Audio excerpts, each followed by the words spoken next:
Hello, my name is Chris, and I'm a Virginia Williamsburg resident. I've lived over here for 5 or 6 years. Every now and then I come through CW because not only do I shoot a lot of my photography out here, but it's a nice place to just get out and walk around. And through the years I've walked through here, I've experienced a lot of stuff. And this is one of the only places that I know of that it's live all the time. There's a lot of stuff that you're going to see, that you're going to hear, and you just take the time and look around, you'll find it. One of the things that I did a couple weeks ago was I went down through here. It was kind of dark, and I don't know what possessed me to go down here, but it's kind of dark, as you'll see. But I wanted to take a walk down this little path and just kind of see what was down here.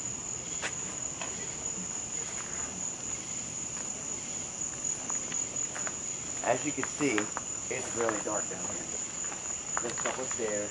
I walked down here, and as I got to about right here at that door, I heard footsteps right behind me. And I couldn't explain what it was, so I thought, well, keep on walking. And if you look to the house to your left, and you look to the house to your right, there's clearly nobody living in them. As I got down to the stairs down here,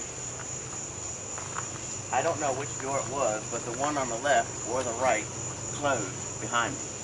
I heard it. So I kept on walking, didn't think anything of it, thought it was a little creepy, and I walked to the garden that's behind it.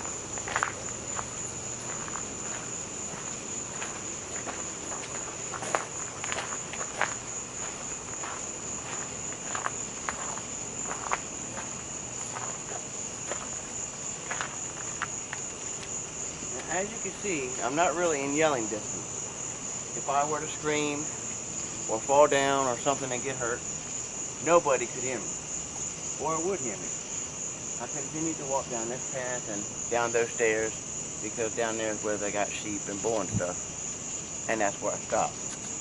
But that was not so long ago, and it was really creepy. The fact that I felt not only was I being followed, but I did hear noises behind me with doors. Here we are in front of the infamous Paton Randolph house. It's supposedly one of the most haunted houses in all of Colonial Williamsburg. I've experienced a few things here. More recently, I went to the back gate and felt that I shouldn't go any further. That's the first time that's ever happened. Alright, my story stops short here. Years ago, 5:30, 6 o'clock, when tours aren't being done, and you'll know when they're doing tours in all of the spots because they hang out a flag, and there's usually a lady in colonial attire or a gentleman in colonial attire. Gives it away that they're doing something. I didn't think anything about it.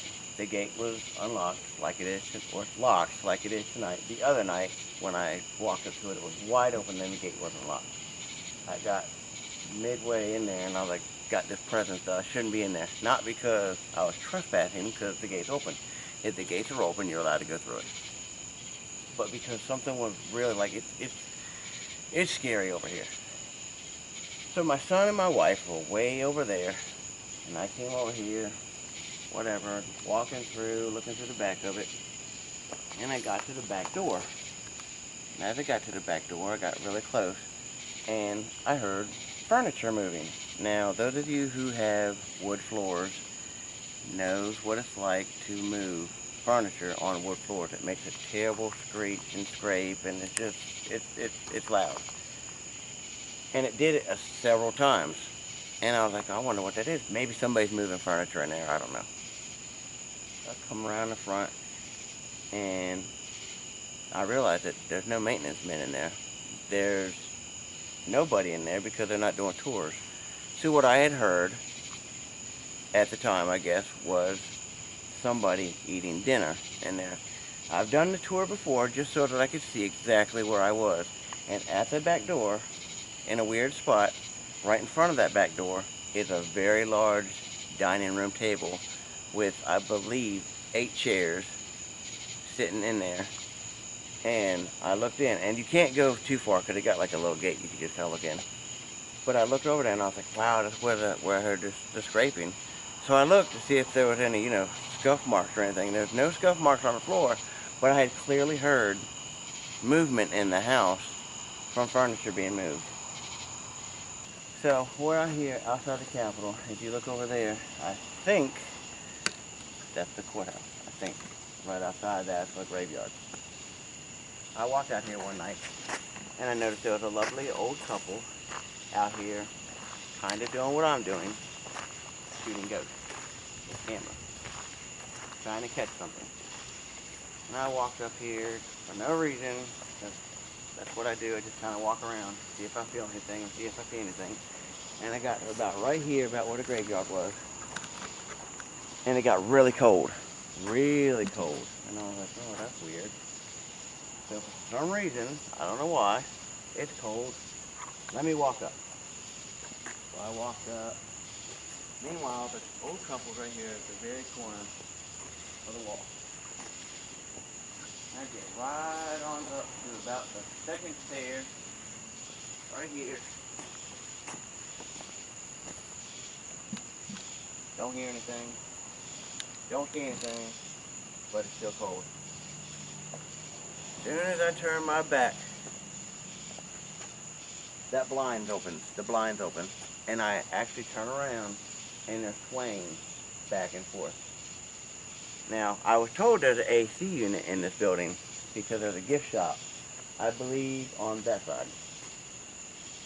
So I contacted my buddy, who used to do security for here, and I said, hey, one of the blinds opened or moved in one of the rooms. And he was like, which room? And I was like, the left, because I told him what building it was. And he said, the AC unit one is in the right. What you experienced was paranormal. You actually experienced ghosts looking out the window. I'm mad I didn't have my camera with me. I had it with me, but it was, dying. If I had it powered, I could have actually probably shot something and maybe seen something.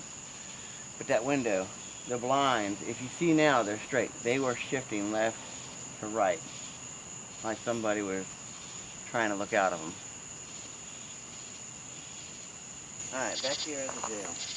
This has always been one of my kind of least favorite places to go because of the experience that I've had inside of here, and I've always felt years ago when I'd walk around, it had something in it. There was something here that was just really creepy. I really tried to avoid this spot, and before I found it was a jail, I really thought that maybe it was where they kept their slaves, which would explain all the hatred and it was just mean feeling over here. It was like you didn't, I don't know, unwelcome. So if you walk back here, the entrance to the jail was right there. You go in here, you come out to the back, and you go through where all the jail is. And I clearly can't get back there. But the one story that I had was years ago, when you could get in here if you had a little pass. You got in there and they did their little spew of what this was and everything. And I went through the cells, and it's like a big square with a whole bunch of little squares in there, and it's really tight, like it's almost airtight. If a hurricane were to come through there, you wouldn't feel the wind at all. It's that airtight. So I went through one of the cells that I was told was really, really, really active, really haunted. And I walked in there, knowing which one I was going to, got the guts to walk in there, and I walked in, and I stood there for a minute, and the ball and chain, the ball's about that big, and the chain it's a pretty big chain. You're not meant to ever move as long as you're attached to that. Was on the wall, swaying like this.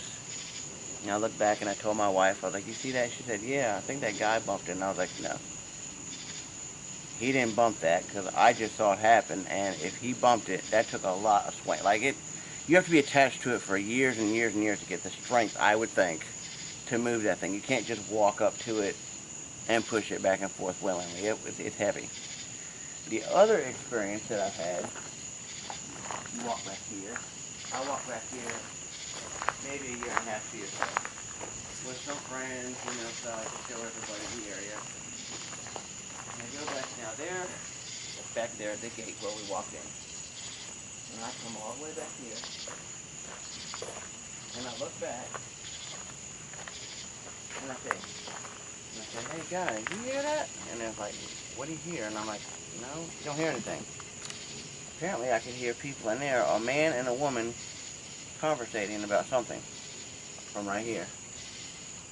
And if you look out there, is where the gallows were, where they used to hang people.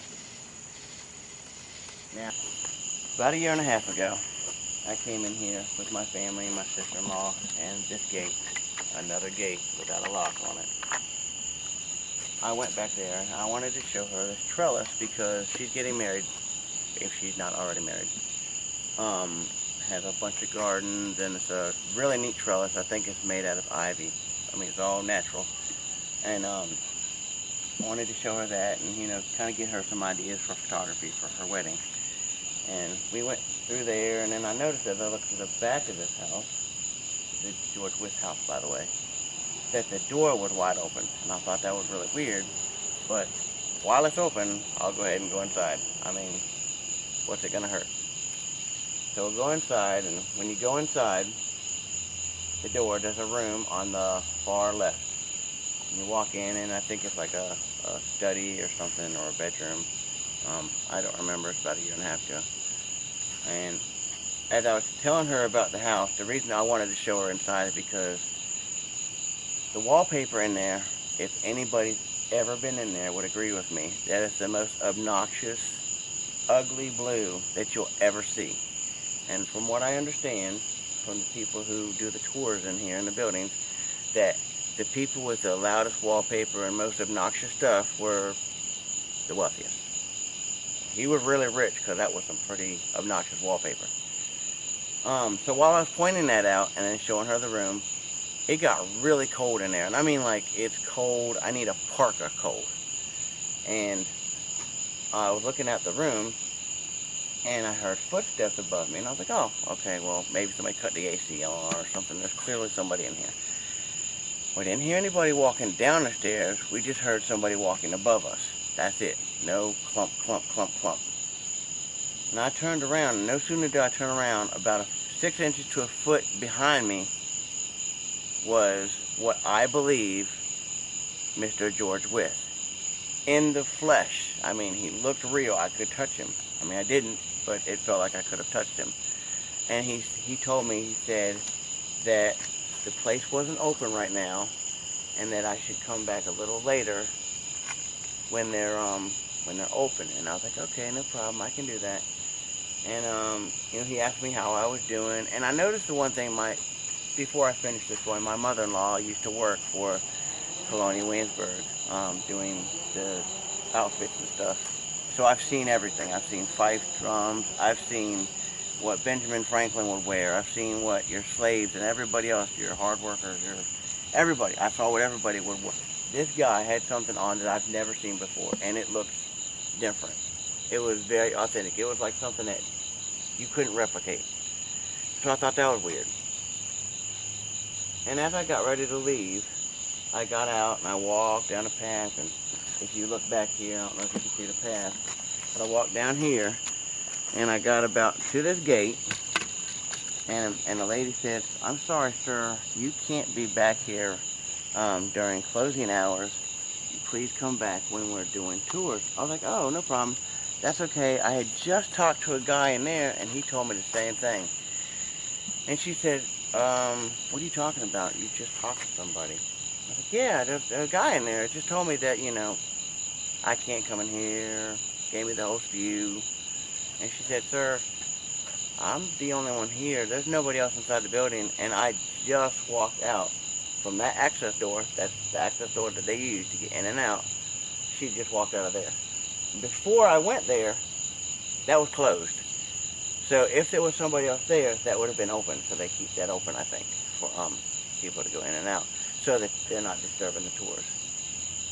So I thought that was, after that, I didn't go to CW for a while, because that was just, I couldn't grasp that I had literally talked to a ghost that was right there. Like, I mean, like I could touch him. He felt real. He looked real. I mean, you know. but it wasn't. And I was told that I'm the third or fourth story that has happened with this building, that George Wythe has done that on a couple of occasions. I'm not the only one.